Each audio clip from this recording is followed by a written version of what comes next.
nama Tuhan. Shalom. Belum semuanya. Shalom Bapak Ibu. Lambaikan tangan katakan shalom. Saya mengundang setiap kita boleh bangkit berdiri. Dan dengan hormat kami mengundang Bapak Ibu yang ada di belakang boleh maju ke depan. Supaya Bapak Ibu yang terlambat boleh mengisi bangku yang ada di bagian belakang. Sekali lagi Bapak Ibu yang ada di belakang boleh maju ke depan.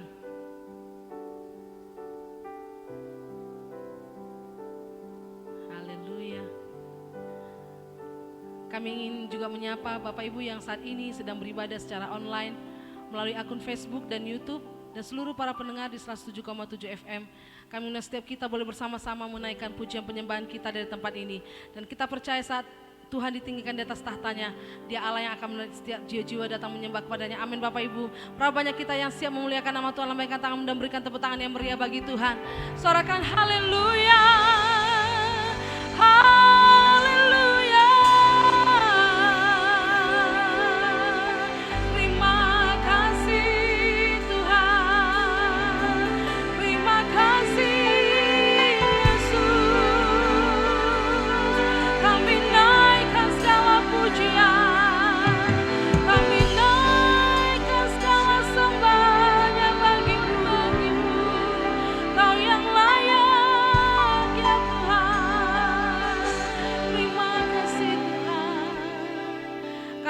Kedua tangan kami di hadapan-Mu ya Bapa yang baik. Kami bersyukur Tuhan kami ada di rumah-Mu yang kudus. Dan hari ini Bapa yang baik, dengan segenap hati kami, dengan segenap jiwa kami mau memuji menyembah Engkau ya Tuhan Yesus. Kami percaya Tuhan saat kami ada di rumah-Mu ya Tuhan. Engkau yang mengangkat setiap ketakutan kami. Engkau yang mengangkat setiap kegelisahan kami Bapa. Bahkan setiap beban hidup kami Tuhan Yesus. Dan hari ini Bapa yang baik kami percaya Tuhan. Dalam hadirat-Mu Tuhan ada pemulihan. Ada kesembuhan. Ada ya Tuhan kelepasan ya Bapa. Bahkan kemenangan Tuhan. Akan Kau sediakan bagi setiap orang yang percaya kepada-Mu ya Tuhan. Bawa kami masuk Tuhan lebih dalam lagi. Dan bawa kami ya Tuhan dalam tempat persembunyian-Mu ya Tuhan Yesus. Datanglah kerajaan-Mu di tempat ini. Jadilah kehendak-Mu ya Bapa yang baik. Di tempat ini sama seperti di surga ya Tuhan. Kami mau dedikasikan ibadah kami siang hari ini hanya bagi kemuliaan nama-Mu. Mari kita yang percaya dan siap memuliakan nama Tuhan bersama dengan saya katakan amin. Silakan dulu kembali Bapak Ibu. Mari siapkan hatimu di hadapan Tuhan. Terima kasih Yesus.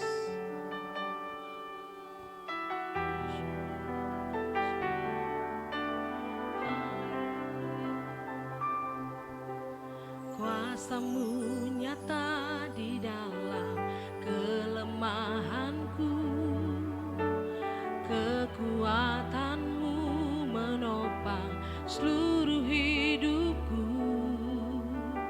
Dari mana datang pertolonganku? Hanya Yesus pertolonganku. Engkaulah kekuatan hatiku, tempat persembunyianku. Engkau menolong di saat susahku, tempat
kami tidak akan takut ya Tuhan. Sebab Engkau membawa kami dalam tempat persembunyian-Mu ya Tuhan. Oh ralabakata kaya nama syurga. Kau menara, hanya Kau Tuhan dan perisai di hidupku. Engkaulah sumber kekuatan hatiku, tempat persembunyianku. Engkau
orang rebah di sisi kami,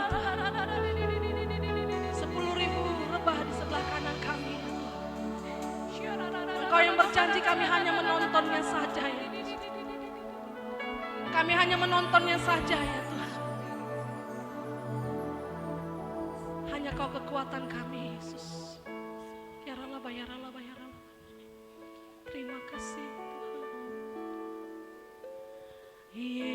Yesus, ku cinta Kau, ku tinggikan, ku agungkan. Aku kan memuji-Mu baik di dalam suka dan duka. Mari jemaat Tuhan saja katakan dengan segenap hatimu.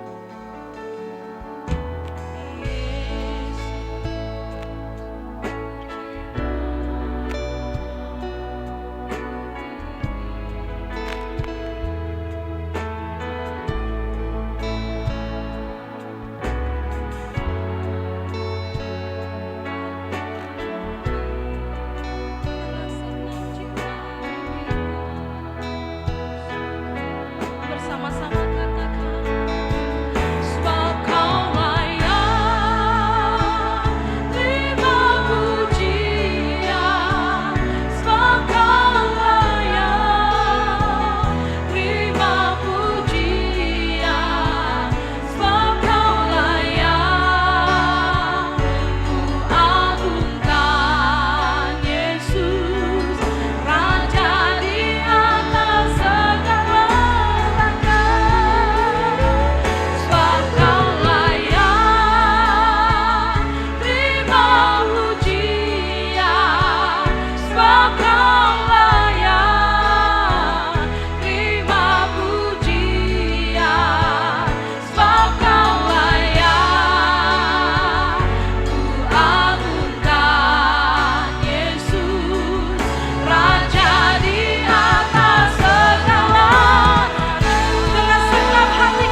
hormat bagi-Mu ya Allah.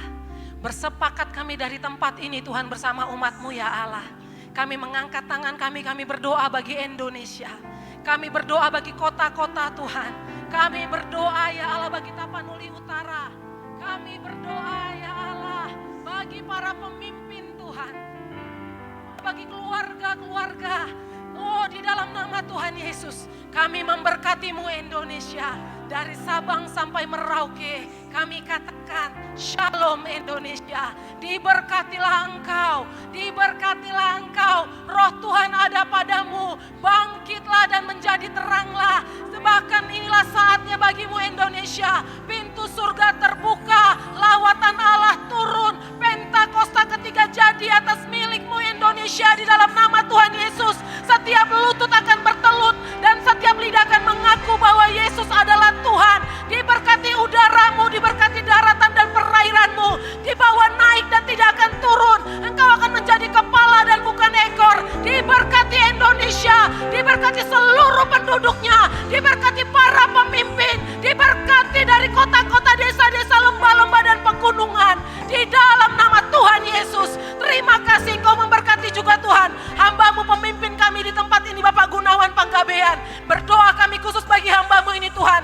Engkau menguatkan rohnya, menguatkan jiwanya, tubuhnya Tuhan. Untuk menyiapkan satu umat yang layak bagi kedatangan Tuhan. Karena kami tahu Tuhan, kami akan menuai dan Tapanuli Utara menjadi milik kami. Penuaian yang terbesar dan terakhir menjadi milik kami ya Allah. Di dalam nama Tuhan Yesus, terima kasih. Urapi kami semua hamba-hamba-Mu, umat-Mu Tuhan. Kami percaya sepanjang minggu ini Tuhan, kami akan menerima berkat yang terbaik dari Tuhan.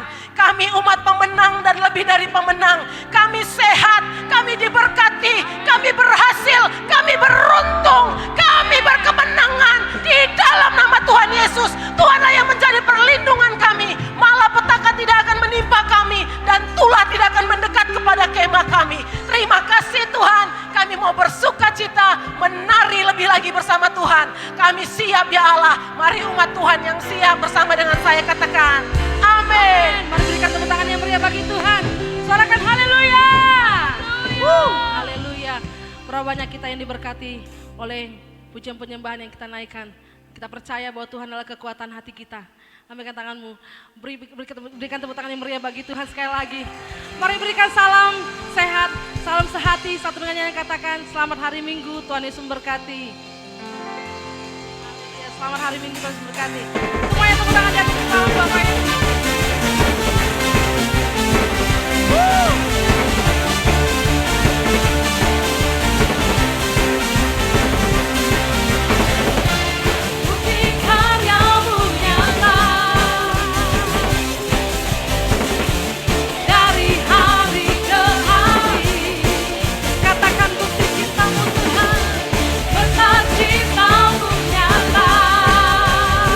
Dari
percaya bahwa di hadirat Tuhan kita dipulihkan. Mari yang percaya angkat kedua tangan katakan, Kau angkat sakitku. Kau angkat. Haleluya. Kau angkat sakitku.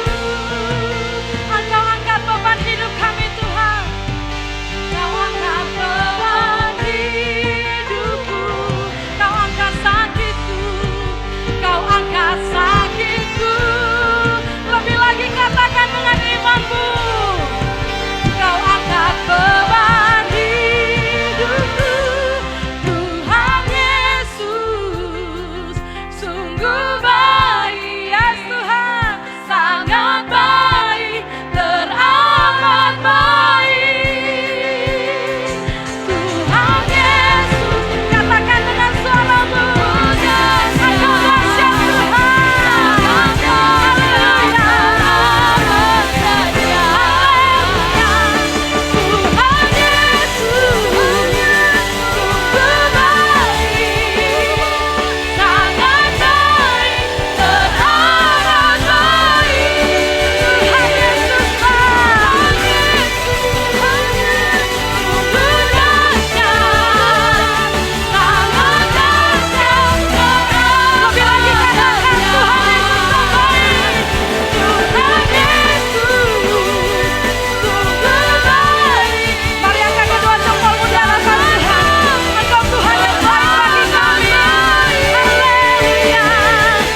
Tuhan Yesus sungguh dahsyat, sangat dahsyat, teramat dahsyat, teramat dahsyat, teramat dahsyat. Sorakan haleluya. Haleluya. Kami siapkan hati kami Tuhan untuk menerima firman-Mu ya Bapa yang baik. Terima kasih ya Tuhan.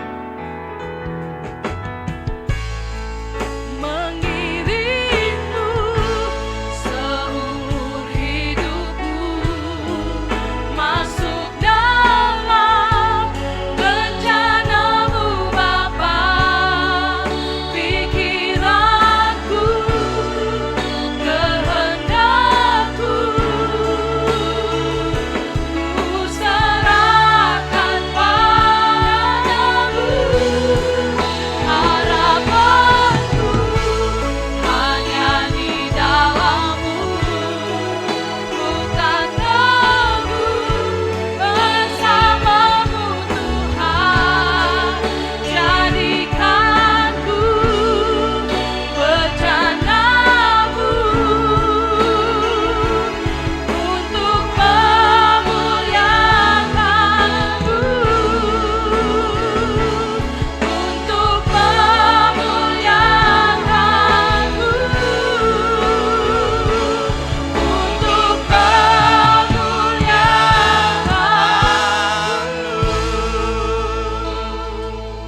Terima kasih Tuhan, terima kasih.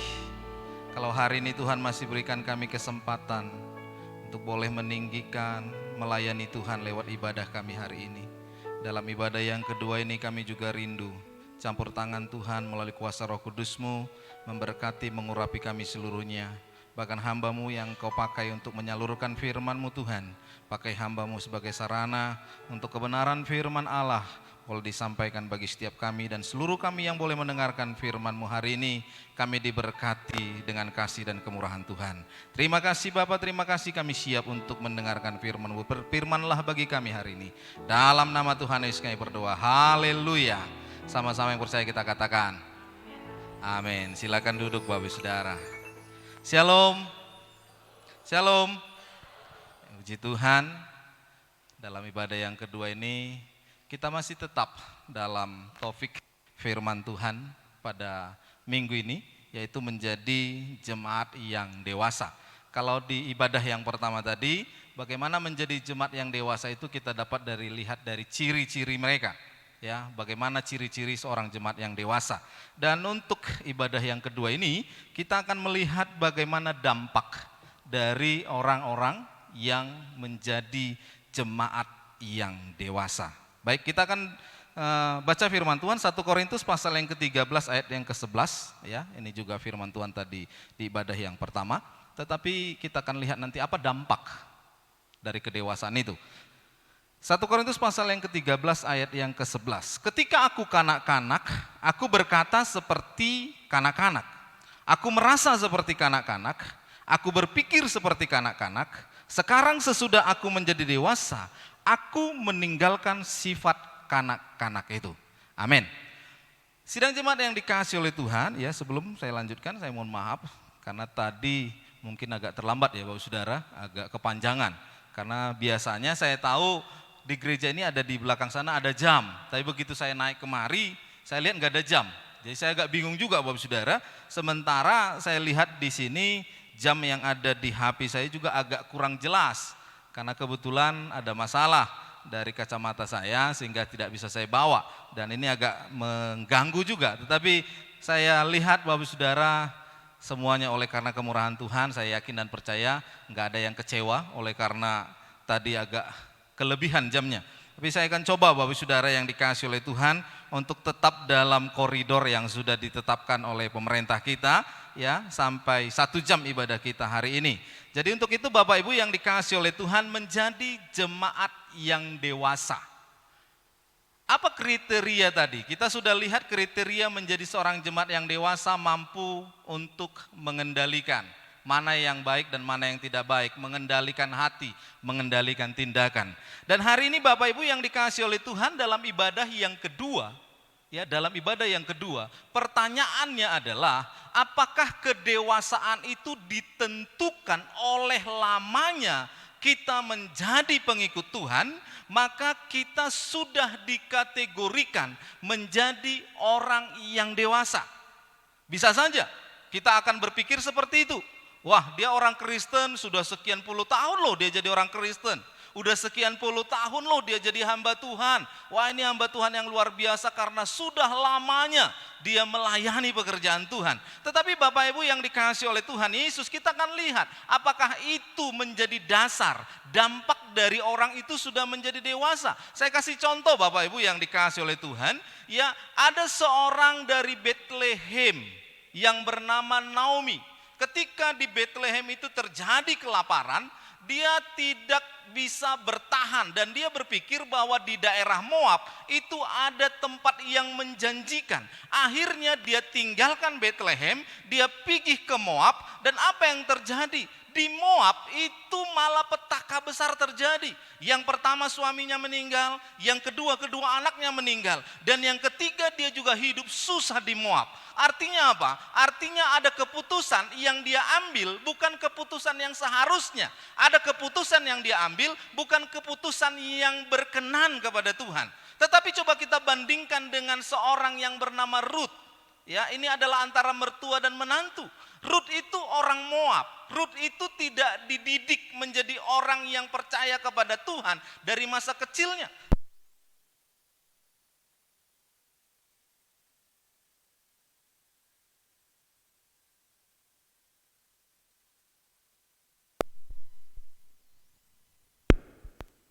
Yang tidak kenal dengan Tuhan, artinya pendidikannya adalah pendidikan yang tidak sesuai dengan ajaran dan arahan dari firman Tuhan. Tetapi apa yang terjadi? Yang terjadi ketika dia dihadapkan kepada satu pilihan, mertuanya akan kembali ke Bethlehem, dan dia diminta oleh mertuanya, kembalilah ke orang tuamu, karena nggak ada lagi yang kau harapkan dari aku. Secara pandangan jasmani, dia nggak lihat lagi ada pengharapan dari mertuanya. Mertuanya sudah tua, mertuanya bukan orang kaya, mertuanya bukan orang berada, mertuanya tidak ada yang menjadi jaminan secara kehidupan yang dia bisa lihat. Tetapi apa yang kita lihat? Keputusan dari Ruth, dia berkata, di mana engkau berada, di situ aku berada. Di mana Allahmu, di situ juga aku. Allahmu lah Allahku. Yang artinya Bapak Saudara ada keputusan-keputusan yang ternyata bukan berdasarkan kepada lamanya kita, tapi berdasarkan apa yang menjadi kehendak Tuhan dalam kehidupan kita. Jadi untuk menjadi dewasa itu Bapak Saudara, itu terletak kepada keputusan kita. Itu terletak kepada apa yang kita pilih dalam hidup kita. Jadi nggak terletak Bapak Saudara, wah saya udah lama jadi orang Kristen, saya udah jadi pelayan, harusnya saya seperti ini, harusnya saya seperti ini. Oh nggak seperti itu, karena keputusan-keputusan yang kita ambil akan menentukan masa depan kita. Keputusan yang kita ambil hari ini akan menentukan seperti apa kita ke depan. Keputusan yang kita ambil hari ini seperti apa berkat yang akan Tuhan curahkan di dalam kehidupan kita. Jadi keputusan itu yang perlu kita benar-benar mengambil keputusan itu secara pola pikir orang dewasa. Bukan pola pikir seperti seorang anak-anak. Anak-anak dia nggak pikir tentang masa depan. Anak-anak dia nggak pikir, wah kalau saya lakukan ini nanti dampaknya apa? Kalau saya buat ini nanti apa yang terjadi? Oh dia nggak pikir seperti itu. Yang pasti saya hari ini senang, saya hari ini suka, saya hari ini gembira, ya pasti itu menjadi milik saya. Dia nggak akan pikirkan. Bapak Ibu Saudara yang dikasihi oleh Tuhan, ketika seorang anak pegang contoh, kita lihat ada benda tajam yang dia pegang. Lalu kita akan berpikir kalau dia pegang benda tajam, jangan-jangan nanti akan berbahaya. Kita pasti akan berpikir untuk mengambil benda ini. Tetapi anak-anak nggak akan kasih itu karena dia senang dengan benda tajam itu. Dia mungkin sudah bermain dengan benda tajam itu. Dia nggak pikirkan bagaimana ke depan tentang benda tajam itu bisa melukai dia atau juga bisa melukai temannya. Jadi keputusan kita itu yang menentukan kita ini orang dewasa atau kita masih seperti, maaf kata Bapak Saudara, masih seperti kanak-kanak. Yang pertama Bapak Saudara, orang dewasa itu adalah orang yang menjadi pribadi yang tangguh. Ini yang pertama Bapak Saudara. Ya, dampaknya orang dewasa itu akan kelihatan dia akan menjadi seorang pribadi yang tangguh. Yang kedua, orang dewasa itu adalah orang yang mampu menempatkan diri dalam segala situasi dan kondisi. Itu akan terjadi dampak kepada orang dewasa. Yang ketiga, dampak dari orang dewasa itu adalah dampak dia mampu untuk tetap berpikir secara positif. Jadi ada 3 hal yang saya catat. Bapak Ibu mau tambahin silahkan. Tapi saya berpikir Bapak Saudara ini adalah sesuatu yang cukup untuk bagi kita. Bahwa yang pertama, kalau kita menjadi orang dewasa, dampaknya kita menjadi orang yang tangguh. Yang kedua, kalau kita menjadi orang dewasa, dampaknya kita akan mampu untuk menempatkan diri dalam segala situasi, dalam lingkungan yang seperti apa kita ada hari ini, dalam masyarakat yang seperti apa kita ada hari ini, dalam kondisi keberagaman yang seperti apa kita hari ini, kita akan mampu untuk menempatkan diri di sana. Yang ketiga, kita akan mampu berpikir secara positif. Yang pertama, coba kita lihat Bapak Saudara. Yang pertama menjadi pribadi yang tangguh. Contohnya Daniel pasal yang pertama ayat yang ke-8. Daniel pasal yang pertama ayat yang ke-8 dikatakan demikian. Daniel berketetapan untuk tidak menajiskan dirinya dengan santapan raja dan dengan anggur yang biasa diminum raja, dimintanyalah kepada pemimpin pegawai istana itu supaya ia tidak usah menajiskan dirinya. Bapak Saudara yang dikasih, mampu menjadi pribadi yang tangguh. Apa yang kita bisa lihat dari seorang Daniel? Coba kita bayangkan Bapak Saudara, Daniel itu adalah seorang buangan. Daniel itu adalah seorang jajahan. Daniel itu adalah seorang yang diangkut sebagai tawanan perang. Dan dia adalah seorang yang seharusnya tidak punya wewenang, tidak punya kekuatan, tidak punya kekuasaan. Secara jasmani, dia ini orang yang seharusnya itu ikut aturan-aturan dari orang yang menawan dia, dari orang yang menjajah dia, dari orang yang memperbudak dia. Karena pada saat itu orang Israel sedang ada di Babel, dalam pembuangan, dalam penjajahan. Dan 70 tahun mereka ada di sana. Tapi Bapak Ibu yang dikasih oleh Tuhan, coba kita bayangkan, seorang yang tidak punya wewenang, seorang yang tidak punya otoriter, seorang yang tidak punya kekuasaan, sanggup untuk tetap menjadi pribadi yang tangguh, sanggup untuk tetap berpikir bahwa dia tidak harus menajiskan diri seperti apa yang difirmankan Allah tentang segala sesuatu yang ada di Babel yang tidak layak di hadapan Allah. Dia tetap berketetapan hati untuk tidak menajiskan dirinya. Dan di sini saya lihat itu pilihan Bapak Saudara. Itu pilihan. Coba kita bayangkan Bapak Saudara yang dikasih oleh Tuhan. Saya sering kali dengar seperti ini. Ya, kemarin ada jemaat kita baru masuk sih ke gereja. Jadi ketika saya khotbah tentang bagaimana kita menjadi orang yang dewasa itu, dia bilang begini, iya ya, padahal aku semalam baru istriku pulang dari pesta, ku tanya sama dia, kau bawa daging atau bawa ikan pesta enggak? Istriku bilang begini, dia bilang ya Bapak Saudara, dia kesaksian, istriku bilang begini, aku enggak bawa. Loh kenapa enggak bawa? Karena enggak ada ikan yang pas untuk kita, ikan yang cocok untuk kita. Semua ikan yang di sana itu sudah dilumuri dengan darah. Semua ikan yang di pesta itu sudah enggak ada lagi. Jadi suaminya bilang begini, jadi karena engkau nggak ada, kenapa nggak dibawa? Aku kan bisa makan, nggak, kalau kau nggak makan nggak apa-apa, tapi aku kan bisa makan. Loh, Bapak Saudara yang dikasih, coba kadang-kadang orang Kristen yang sudah tahu, yang sudah sadar, yang sudah mengerti pun tidak bisa mengambil keputusan. Dia mau menjadi pribadi yang tangguh atau dia mau menjadi pribadi yang hanya sekedar ikut-ikutan. Yang pertama, Bapak Saudara, itu keputusan. Jadi kalau kita mau jadi pribadi yang tangguh, nggak terletak berapa lama kita jadi orang Kristen. Nggak terletak berapa lama kita duduk di bangku gereja.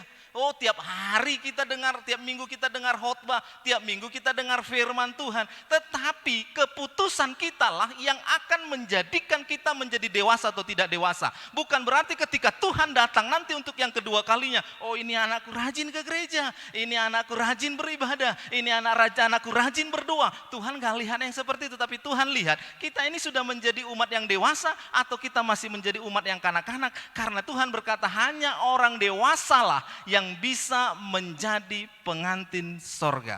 Tidak ada orang yang menikahkan anak-anak. Kalaupun ada itu enggak di Kristen, Bapak Saudara. Di Kristen adalah orang yang menikah adalah orang yang dewasa. Yesus itu adalah pengantin surga. Saya enggak mengajarkan tentang tabernakel, tetapi Alkitab memang menyatakan dia adalah pengantin sorga dan kita ini adalah yang dipersiapkan untuk menjadi dia, menjadi pendamping dia. Jadi Bapak Saudara yang dikasih, artinya di sana yang saya mau sampaikan di sini bukan masalah tabernakelnya, tapi masalah kedewasaannya. Hanya orang dewasa lah yang akan menikah, yang akan masuk dalam perjamuan pesta kawin anak domba Allah. Hanya orang dewasa lah yang akan diundang dalam pesta perjamuan kawin anak domba. Jadi yang pertama Bapak Saudara, kedewasaan itu adalah keputusan apakah kita mau menjadi orang yang tangguh atau tidak tangguh.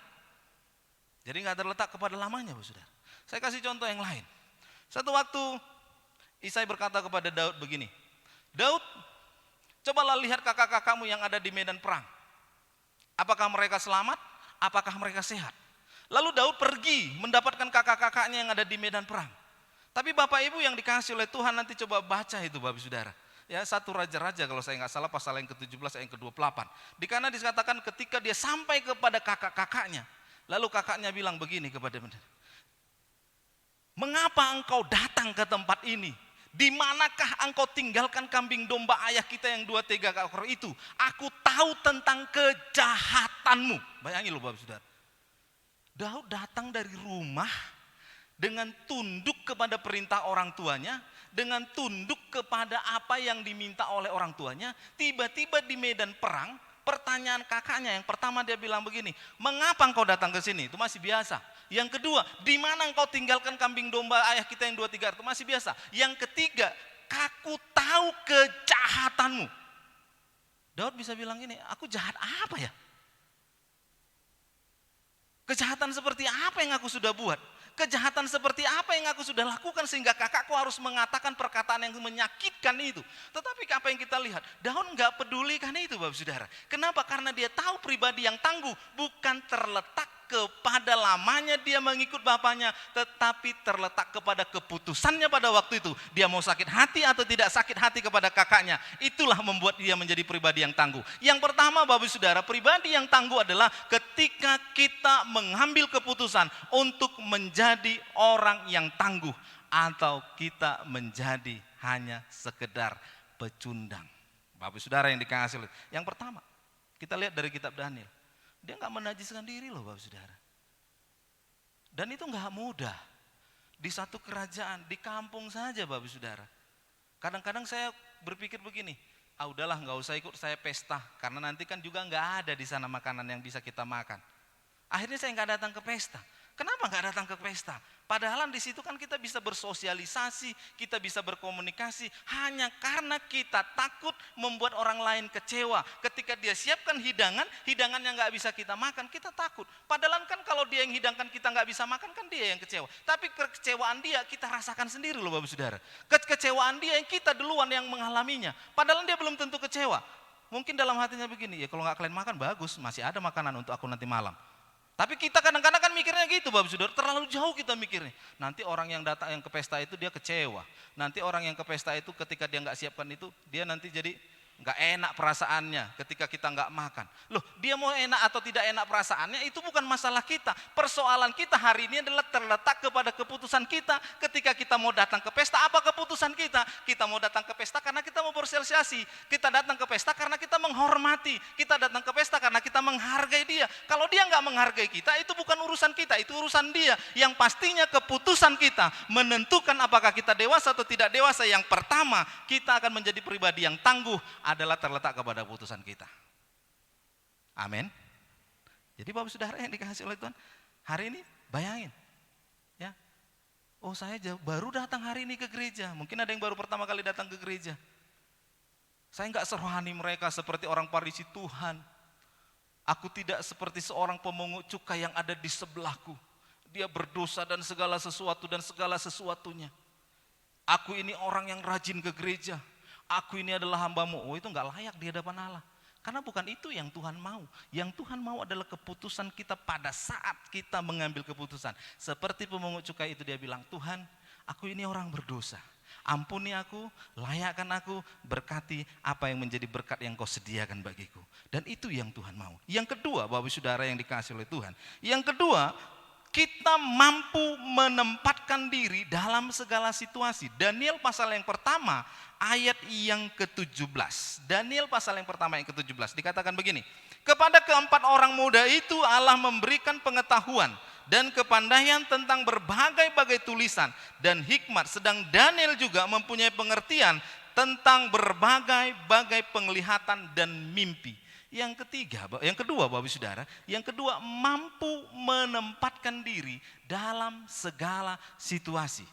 Yang artinya Bapak Saudara, Daniel ini orang buangan. Secara pribadi mungkin kita akan menilai bagaimana dia belajar, bagaimana dia untuk memiliki hikmat, bagaimana dia untuk mengelola segala sesuatunya. Bukankah hidup ini sudah terlalu berat dan akan dibebani lagi dengan pengertian-pengertian yang lain? Tetapi tidak seperti itu kepada Daniel. Daniel mampu menempatkan diri. Ada banyak orang bilang begini, Pak Pendeta, saya permisi dulu lah.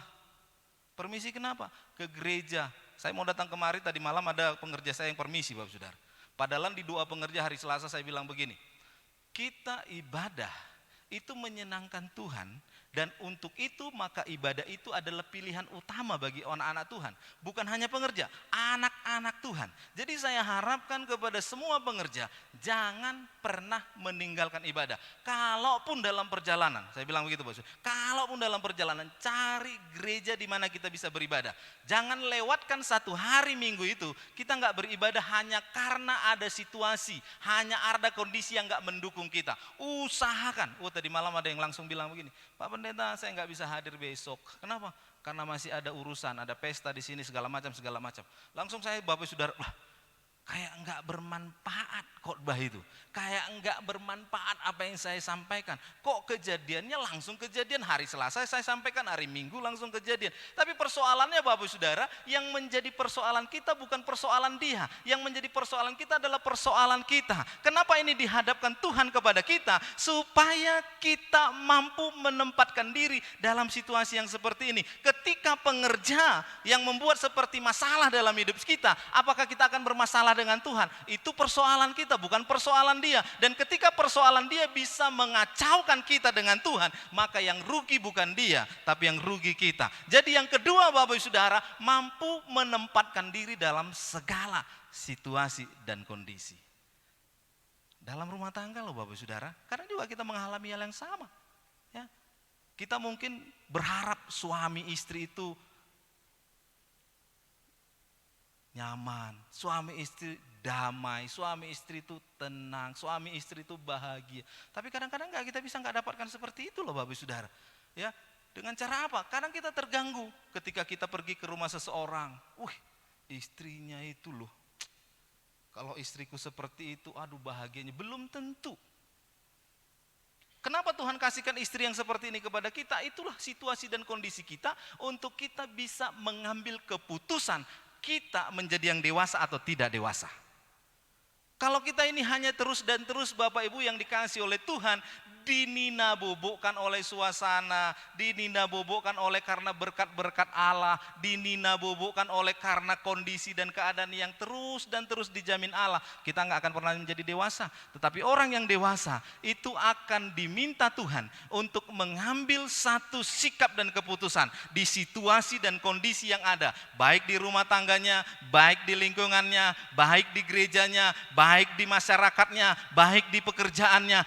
Ada kemampuan kita untuk bisa bersosialisasi dalam situasi dan kondisi yang sekalipun menurut kita itu enggak seperti yang kita harapkan. Tapi saya percaya orang yang dewasa dalam Tuhan akan menjadi Daniel rohani yang tetap bisa mengikuti perkembangan yang ada, mengikuti situasi yang ada, mengikuti keadaan yang ada, sekalipun dia tidak harus menajiskan dirinya. Dan yang terakhir Bapak Saudara, yang ketiga. Ya, yang ketiga, Daniel pasal yang kedua, ayat yang ke-18. Daniel pasal yang kedua ayat yang ke-18, demikian firman Tuhan. Dengan maksud supaya mereka memohon kasih sayang kepada Allah semesta langit mengenai rahasia itu, supaya Daniel dan teman-temannya jangan dilenyapkan bersama-sama dengan orang-orang bijaksana yang lain di Babel. Yang ketiga, Bapak Saudara yang dikasih, mampu berpikir positif. Apa yang dimaksud dengan mampu berpikir positif? Kita coba lihat tadi apa yang kejadian ini. Kejadian ini sesuatu yang aneh loh Bapak Saudara. Ya. Kejadiannya sesuatu yang aneh. Raja Nebukadnezar mimpi. Dan dia minta mimpinya itu diartikan. Mimpinya itu diartikan oleh para orang-orang bijaksana yang ada di daerahnya. Dan termasuk orang-orang bijaksana itu adalah Daniel, Sadrak, Mesak, dan Abednego. Tapi persoalannya itu mimpi yang gak mungkin bisa dijawab. Mimpi yang gak mungkin bisa diartikan karena gak ada yang tahu apa mimpinya. Dia nggak jelaskan apa mimpinya, dia nggak terangkan apa mimpinya, tapi dia minta arti dari mimpi itu. Dan ini sesuatu yang nggak logis Bapak Saudara, nggak masuk akal. Dan ketika kita menghadapi sesuatu yang tidak masuk akal itu, kadang-kadang pikiran positif kita lari loh Bapak Saudara. Ya, pikiran positif kita lari, pikiran positif kita itu hilang, pikiran positif kita itu akan berpikir Bapak Saudara, kayaknya saya ini orang paling bodoh ya. Kok saya ini terus-terusan hanya diejek, dihina, direndahkan. Enggak pantas. Bapak Ibu yang dikasihi oleh Tuhan, saya bilang kalau kita direndahkan karena memang tindakan kita itu logis. Kalau kita diejek oleh karena perbuatan kita memang tidak baik, ya bagus, itu memang logis, logika. Tapi kalau kita itu diejek, direndahkan oleh karena bukan perbuatan kita, ini yang gak masuk di akal loh Bapak Saudara. Ya. Ketika baru-baru pandemi, semua diminta untuk ibadah di rumah. Dan hari Minggu yang pertama kami ibadah di rumah. Dan masuk ibadah Minggu yang kedua, saya lihat karena banyak teman-teman buat acara siaran langsung dari gereja. Dan saya berpikir, ya jangan gereja sampai kosong. Jangan gereja sampai tidak ada ibadah. Pikiran saya hanya seperti itu Bapak Saudara. Bukan saya mau melanggar aturan dan peraturan yang ditetapkan oleh pemerintah.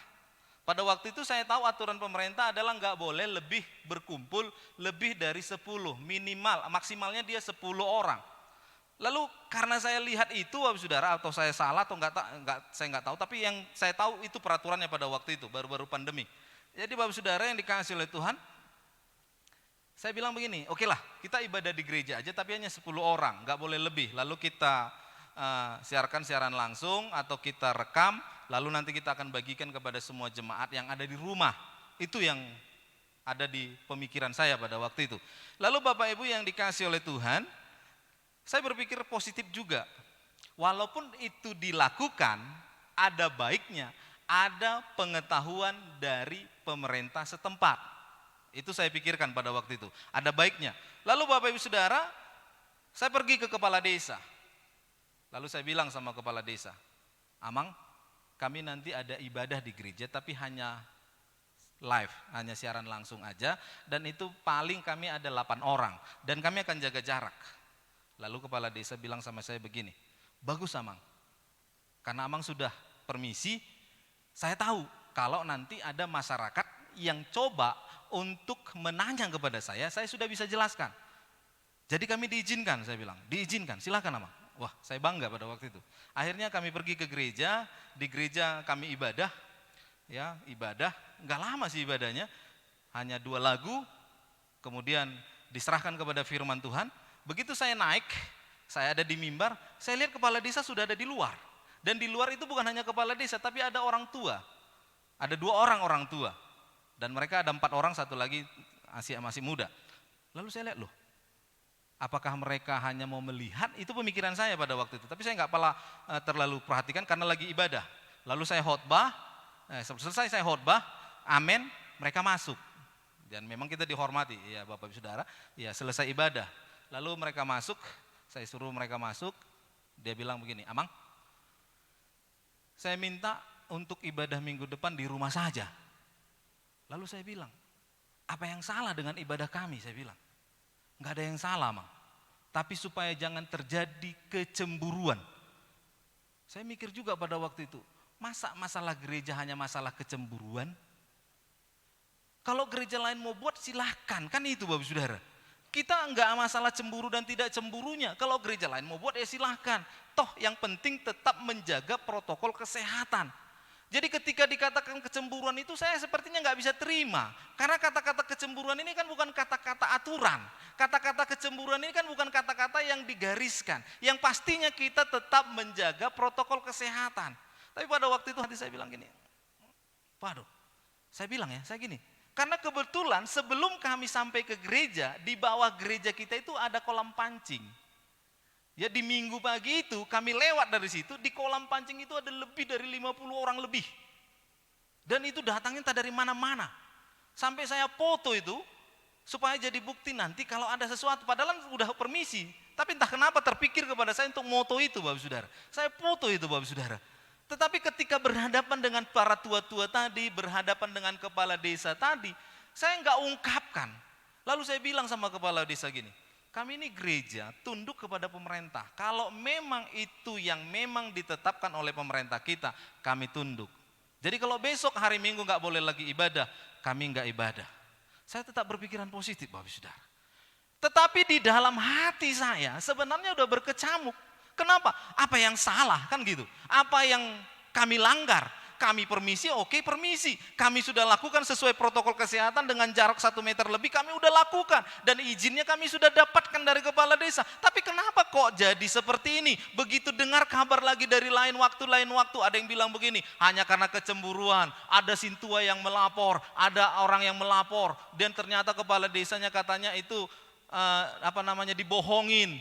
Ya itu begitu laporan-laporan masuk, saya bilang dibohongin gimana? Iya, waktu mereka lapor kepala desa, mereka bilang begini, oh enggak benar, mereka enggak benar, itu ibadahnya 8 orang, semua jemaatnya hadir. Makanya katanya kepala desa akhirnya datang, dan segala macam masuk loh Bapak Saudara informasi-informasi, yang informasi ini justru membuat informasi makin merajalela, makin membuat panas hati, makin membuat emosi, makin berpikiran negatif. Tetapi hari ini kita belajar kedewasaan, keputusan kita mau berpikir negatif atau kita berpikir positif, itu ada di tangan kita. Bukan karena kita hamba Tuhan, bukan karena kita pendeta, bukan karena kita jemaat, tapi karena keputusan kita sesuai atau tidak dengan kehendak Allah. Apapun yang sedang kita hadapi, tetaplah berpikir positif. Amin. Bapak Saudara, pikiran positif. Coba bayangin, Stefanus dilempari dengan batu. Stefanus mau bilang, apa salahku? Apa dosaku? Apa yang kulakukan sehingga aku harus dilempari dengan batu? Tapi coba bayangkan loh Bapak Ibu Saudara, Stefanus angkat tangan dan berkata, Tuhan ampunilah mereka sebab mereka tidak tahu apa yang mereka perbuat. Saya yakin dan percaya itu adalah bukti dari satu pikiran, tindakan yang positif menentukan bahwa Stefanus itu orang dewasa. Dan dia lihat contoh dari Tuhan Yesus.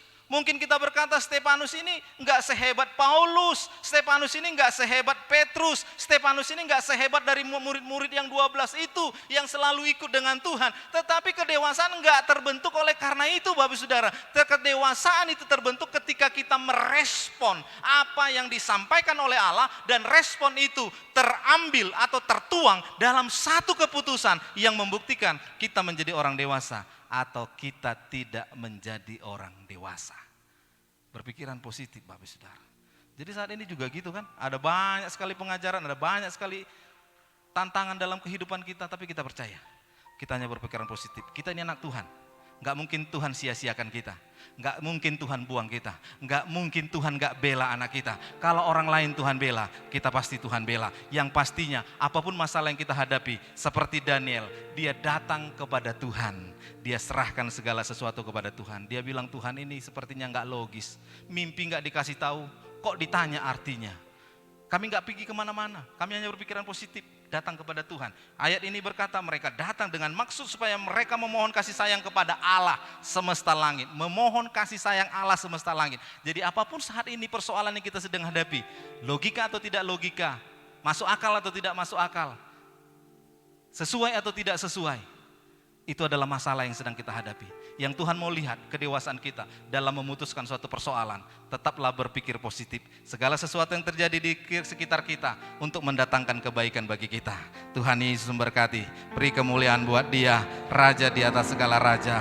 Haleluya, haleluya. Kita tundukkan kepala. Terima kasih Bapak, terima kasih. Kedewasaan kami hari ini ditentukan bukan karena lamanya kami menjadi orang Kristen. Kedewasaan yang kami hari ini ditentukan bukan oleh lamanya kami menjadi pengikut Kristus. Sekalipun kami lama menjadi pengikut Kristus, kami tidak akan mau menjadi seperti Yudas. Hanya karena kedekatan dengan Tuhan, tapi tidak mampu mengambil suatu keputusan. Kami tidak mau seperti murid-murid yang lari, karena tidak mampu mengambil keputusan yang terbaik di dalam hidupnya. Apapun tantangan kami hari ini, kedewasaan kamilah yang Tuhan tuntut. Karena dengan kedewasaan itu adalah bukti kami mampu mengambil satu keputusan di saat yang sulit sekalipun, di saat yang berat sekalipun. Keputusan kami akan sesuai dengan apa yang Tuhan inginkan dari kami. Itulah yang kami mau pegang dalam hidup kami. Berkati seluruh jemaat-Mu yang hadir hari ini. Tidak ada satupun yang kecewa. Semuanya kami merasakan sukacita. Haleluya, haleluya. Yang percaya dan diberkati hari ini sama-sama katakan amin. Tuhan Yesus memberkati. Sambil kita mempersiapkan persembahan, kita akan mendengarkan beberapa warta sepekan.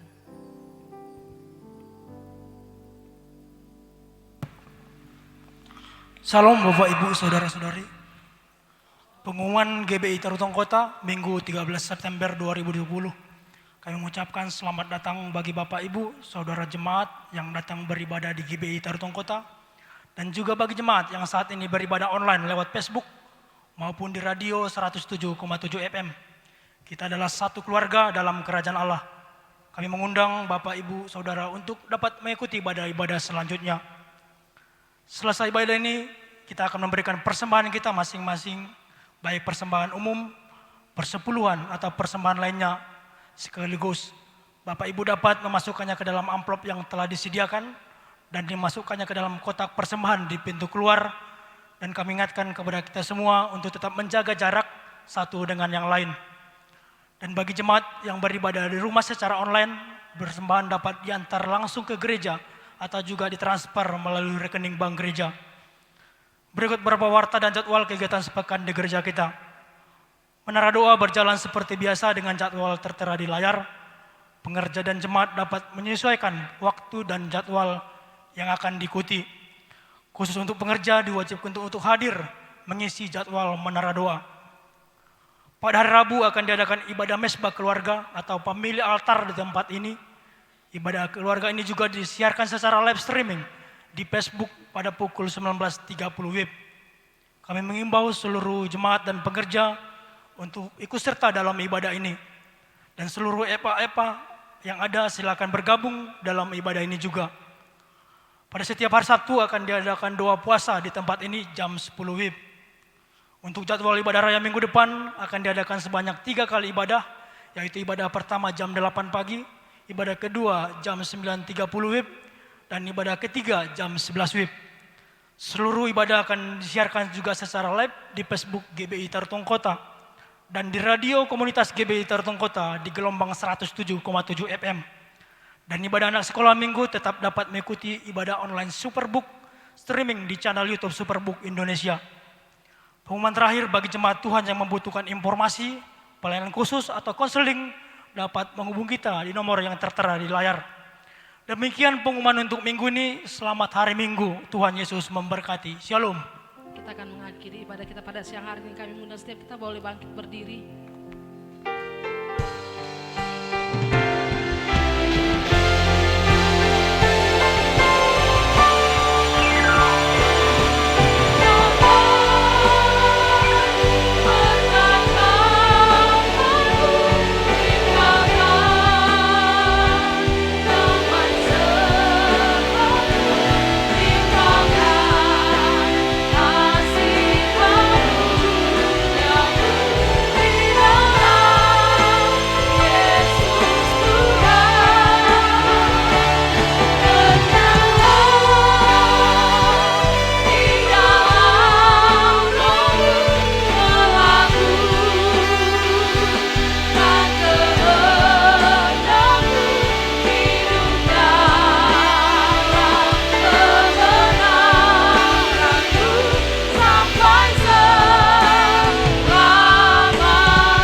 daripada Tuhan kita Yesus Kristus dan penyertaan yang manis dari Roh Kudus, itulah yang akan tetap senantiasa memberkati kita mulai dari siang hari ini, besok, sampai Tuhan Yesus menjemput kita di awan-awan permai, bahkan untuk sampai selama-lamanya. Setiap kita yang sudah diberkati oleh Tuhan bersama dengan saya katakan amin.